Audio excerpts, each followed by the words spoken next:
नमस्कार मित्रांनो, तुम्ही लालबागमध्ये असणाऱ्या या दुकानामधील रगडा पॅटीस पाव कधी खाल्लाय का? आज मी आलो आहे लालबागमधील जैन भेलपुरी हाऊसला. लालबागमधील लोकांचं आवडणारं हे रगडा पॅटीस पाव मी आज ट्राय केलं. चवीला एकदम बेस्ट होतं. या दुकानात एक गोष्ट खाण्यासाठी लाईन लागते, ते म्हणजे रगडा पॅटीस पाव. क्रिस्पी अशी बटाट्याची पॅटी, त्याचसोबत तुम्हाला रगडा आणि चिंचाची चटणी दिली जाते. त्याचसोबत तुम्हाला क्रिस्पी असा पाव दिला जातो. याची टेस्ट एकदम बेस्ट होती. त्याचबरोबर तुम्हाला या दुकानामध्ये बटाटा भजी, वांगा भजी, कांदा भजी, रगडा समोसा, भाजी पाव, मिसळ पाव, पंजाबी पॅटीस आणि दही मिसळ अशा बऱ्याचशा गोष्टी तुम्हाला खाण्यासाठी या दुकानात मिळणार आहे, ते पण एकदम रिझनेबल भावामध्ये. मित्रांनो, मी ते रगडा पॅटीस पावासोबत इकडची मिसळ देखील ट्राय केली होती. त्याची पण टेस्ट एकदम भारी होती. तर मित्रांनो, कसली वाट बघताय? तुम्ही पण तुमच्या मित्र परिवाराला घेऊन लालबागमधील जयंत भेलपुरी हाऊसला नक्की व्हिजिट करा.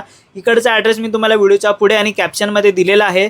आणि इकडे येण्याचं जवळचं स्टेशन म्हणजे चिंचपोकळी स्टेशन. यांचा ॲड्रेस मी तुम्हाला व्हिडिओच्या कॅप्शनमध्ये दिलेला आहे, तर नक्की चेक करा. रील आवडली असेल तर जास्तीत जास्त लोकांपर्यंत शेअर करा, लाईक करा, कमेंट करा आणि अशाच नवनवीन रीलसाठी आपल्या पेजला फॉलो करायला विसरू नका.